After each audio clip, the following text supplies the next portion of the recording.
শ্যামা চালের পোলাও হলেও খেতে কিন্তু বেশ লাগে। ঘুম থেকে উঠেই চলে আসি রান্নাঘরে, এটাই থাকে আমার ডেইলি রুটিনে। কিন্তু আজকে একটু আলাদা ছিল। গতকাল হালকার জ্বরও এসেছিল দেখলাম, গলাটা ভারী ভারীও হয়ে আছে আর মাথা ব্যথাও সামান্য আছে। কিন্তু যেহেতু আজ একাদশী, তাই স্নান পুজো সেরে তবেই এসেছি রান্নাঘরে। তেমন কিছুই রান্না নেই আজকে, কারণ একাদশী তাই।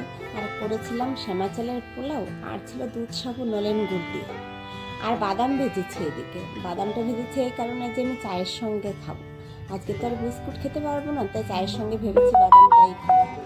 অনেকটা পোলাও করেছি আজকে, কারণ সবাই প্রায় একাদশী করা হয়ে যায়। সকাল টাইমে আমাদের সঙ্গে আমাদের খাবারই খেয়ে নেয়। একদিকে ভালো, ঝামেলা কম থাকে। তাই না হলে আবার ওর জন্য আলাদা কিছু করতে হতো, সব সরিয়ে নিয়ে তারপরে করতে হতো। তবে হ্যাঁ, রাতে কিছু স্পেশাল করে দিতে হয়। খাওয়া সবার শেষ, এবার ফল আর বাদাম ভাজা টিফিনে নিয়ে নিলাম, নিয়ে যে যার মতো বেরিয়ে পড়লাম। তোমাদের যদি কারো এই পোলাও খেতে ইচ্ছা হয় বা করতে চাও, তাহলে লিখে জানাবে, আমি পরের একাদশীতে দেখানোর চেষ্টা করব। ওকে, ভালো থেকো, সুস্থ থেকো, আবার দেখা হবে পরের ভিডিওতে।